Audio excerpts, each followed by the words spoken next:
What's up guys, and welcome to my inaugural video. Today we're going to be starting an early game strategy series for each of the major powers in Global War 1936 to 1945, starting off here with Germany.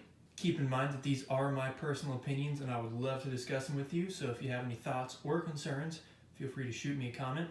Now we're going to be going through this series with no expansions in mind, just the base game in order to reach a wider audience. We're going to start off with a chat about tech in the order that I like to get them in throughout the game. We're then going to move on to a chat about some of the early game moves and strategies that I like to implement for Germany. And then I'm going to set up an example for some moves I make for my July 1939 turn, which is when World War II generally starts in this game. And then finally we're going to have a chat about the Spanish Civil War and some of the basic strategy that entails. All right, let's go.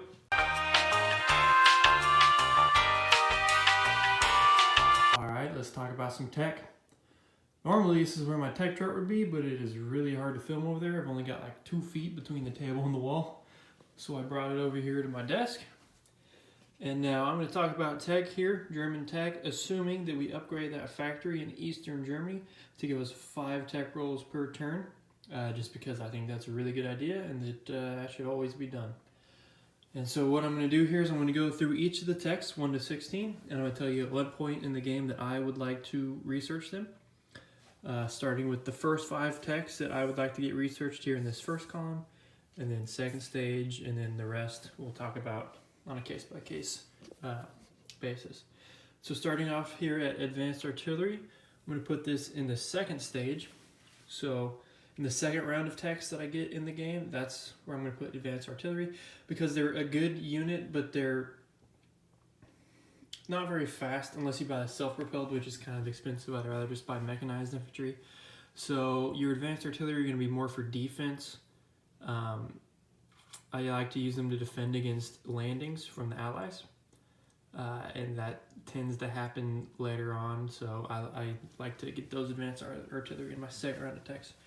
Advanced Mech is probably one of the most important techs you can get. I'm going to put that here in this first tier, one of the first 5 techs that you should be trying to get, just because Advanced Mechanized upgrades them so much, the cost doesn't go up, so they're a really, really great unit, and you get your SS Panzer Grenadiers, which are also going to be awesome for you. Heavy armor, somewhat surprisingly, I'm going to put here in the second tier, in the second round of techs that I want to get, just because they're expensive. You know, the difference between a heavy and a medium armor is $2, and so with that early game German economy, you're not going to be able to afford too many of them until you really start taking some land in the USSR. So I like to get them a little bit later on, but they're going to be one of the first of these second round techs that I'm going to get. Jet fighters, exact same deal.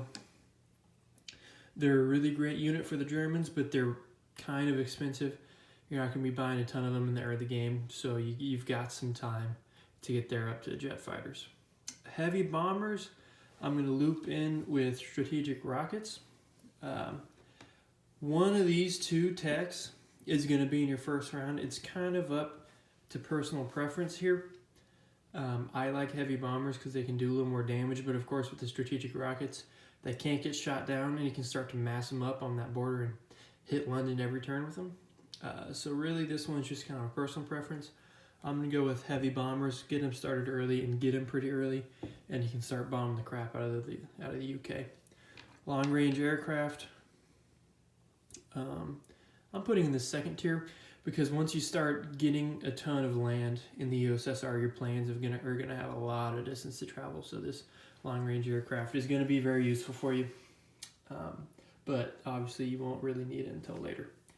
Next up, advanced subs. These are probably my favorite units in the entire game. I just love them. They give you so much, and they only cost $1 more than your normal subs. So I really, really love these units, and you can start pumping them out if you get them pretty early. Advanced anti-sub warfare, I mean, you don't really need it. Nobody's really going to be using subs against you, I don't think. So you can just kind of leave that one alone. Next up, strategic rockets. I already talked about this. It's either heavy bombers or rockets. You probably need at least one of them in that early group. And then don't need the other, really. Radar. I like radar it's good for the Germans because of the scrambling, but your convoy lines aren't going to get raided. You've only got that one up in Sweden, so you're probably fine without it. It's really up to you. If you want radar, you can get it here in this 3rd tier, but I usually don't. Wartime economy, obviously, is probably the most important tech in the game. It's free money. Nothing better than free money. Your improved factories, I'm putting in the 1st tier as well, because if you look at the board, once you start doing your Operation Barbarossa, you don't have much production on that front. You're going to have one factory probably in Romania, one factory in Warsaw, and they're only pumping out 1 unit per turn. It's going to be tough to get your reinforcements up to that front line. And then obviously, hopefully eventually you might have one in Kiev, you might have one in Smolensk, depending on what the Russians do after you attack them. So having those advanced factories, you're going to be able to double your production on that front. And it'll really, really help you in the long run there in Russia. Up next, improved construction. So if you're building a ton of subs, improved construction can be here in your 2nd tier. It just depends. Sometimes I do radar here, sometimes I do improved construction. I like it because it makes your subs cheaper, which means you can put more money onto your ground units. And then obviously these 3. If you're going heavy sea line, you might try for attack transports, but you're kind of giving your hand away if you do that. So it's up to you, but heavy battleships and heavy carriers, you're not going to see very often as the Germans. So there's your tech, and let's move on to some early game moves.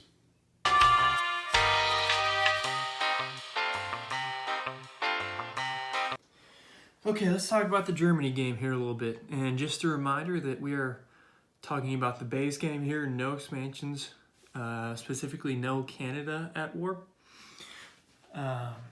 Which means that every time you annex Bohemia, Slovakia, Austria is just the +1 to France and just the +1 to the UK. You don't have to worry about Canada being weird and doing stuff.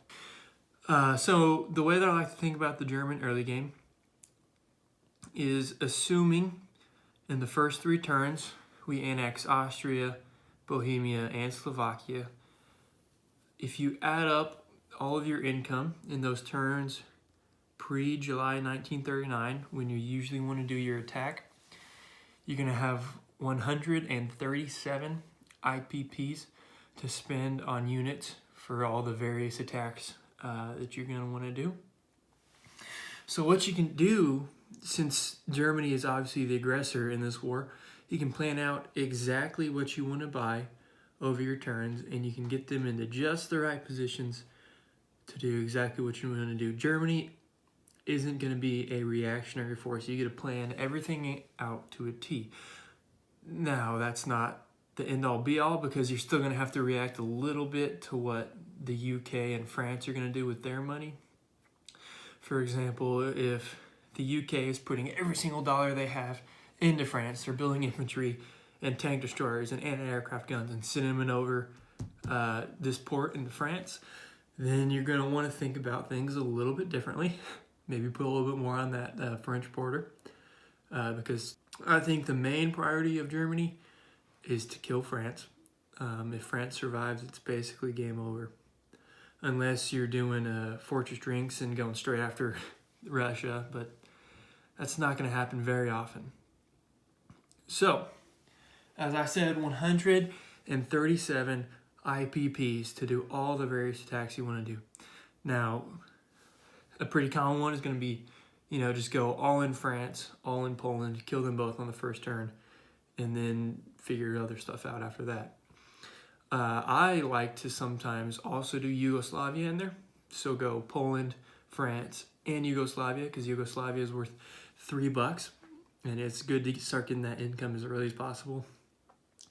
I have also done Norway before on the first turn.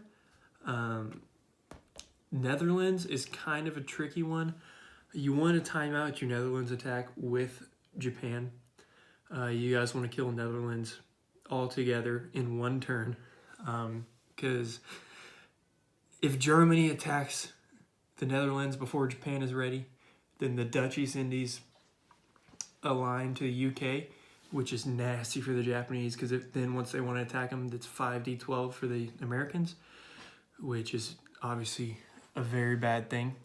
And if the Japanese attack the Netherlands before the Germans are ready, then you may see a lot of Lend-Lease hitting the Netherlands, which makes Germany's life kind of miserable sometimes. So the Netherlands, if either power isn't ready to do their full-on attack, it's probably best to wait until both Germany and Japan are ready to attack the Netherlands on the same turn. So as Germany, we've got Poland, France, Yugoslavia, and obviously France and Belgium kind of go hand in hand, because you're going to usually want to go through Belgium on your way to France. So they're kind of one and the same. You've got the Netherlands, which you're going to want to do with Japan. You can do Denmark. I like to leave Denmark alone, because as General Hand Grenade has said in one of his videos, it keeps the Baltic Sea up here closed to the Allies, which I think is a really good deal for the Germans. So I like to leave Denmark alone. One final note about your July 1939 attacks. You really want to get any of the neutrals you want to conquer out of the way in 1939, if possible, because you want to start getting that income as soon as possible, or after a while it ends up not being worth it in the long run. It can be kind of expensive to take some of these neutrals. Yugoslavia, for example, you'll probably lose 2 or 3 units trying to take that territory. So if you do take it, you want it to be early, so it starts to pay itself off as soon as possible, and you start to get that profit from it as soon as possible. So after July 1939, unless it's the Netherlands, which is a bit of an exception, if you haven't taken a neutral or haven't declared war on a neutral, I don't recommend doing it. In the case of Greece, I probably would never attack Greece. It's got a lot of units in there and it's not worth anything. It's worth $1. So yeah, Greece, leave it alone. And that's that. So what I'm going to do now is I'm going to give you guys an example of 137 IPP purchase in the way that I would set up an example first turn.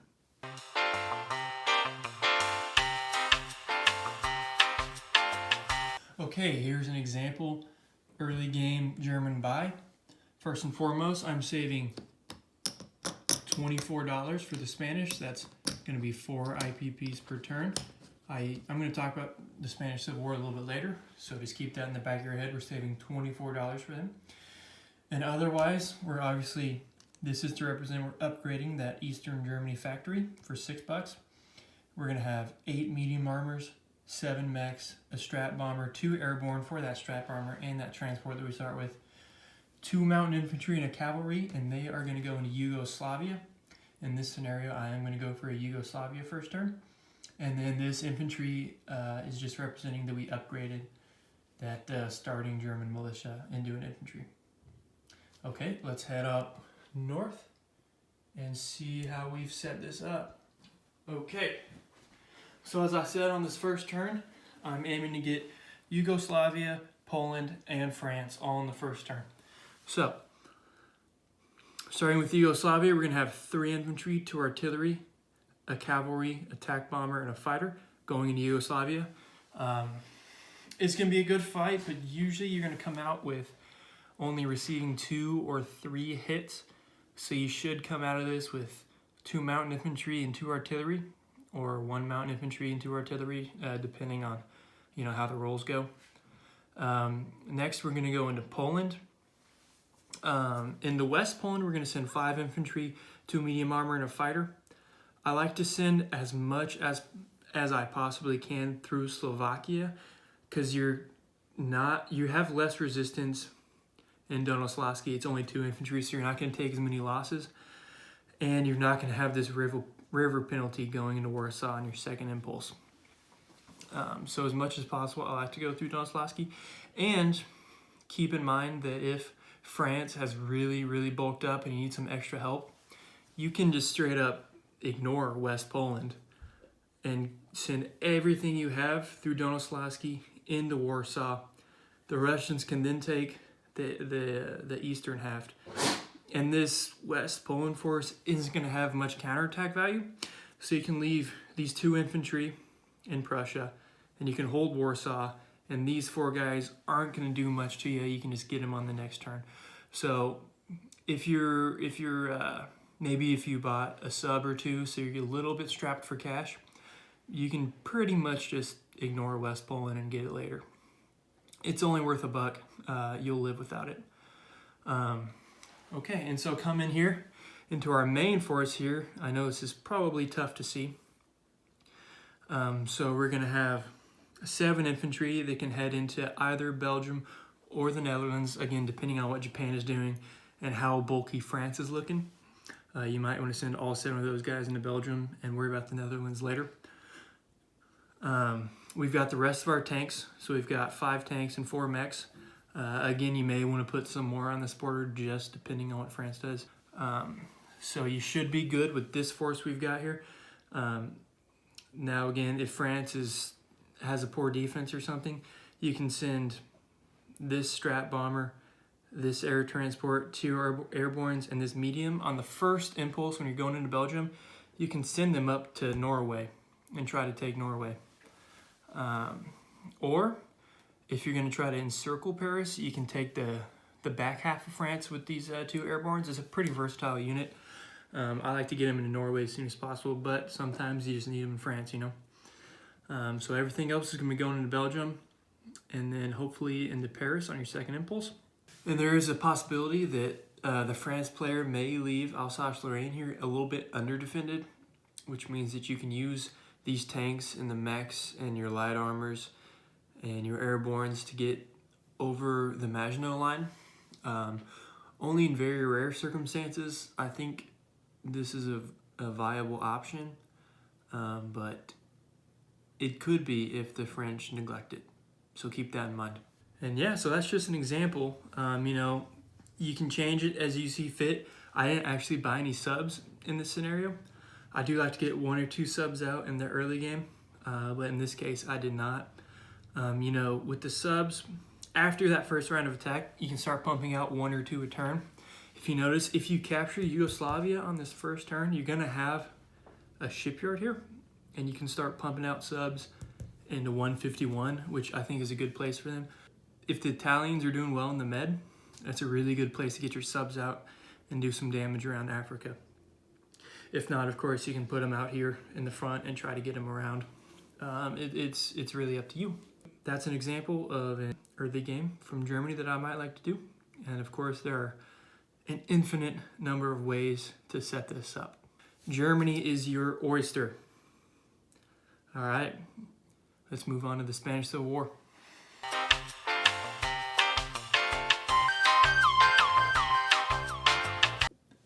And real quickly to finish up here, we're going to talk about the Spanish Civil War.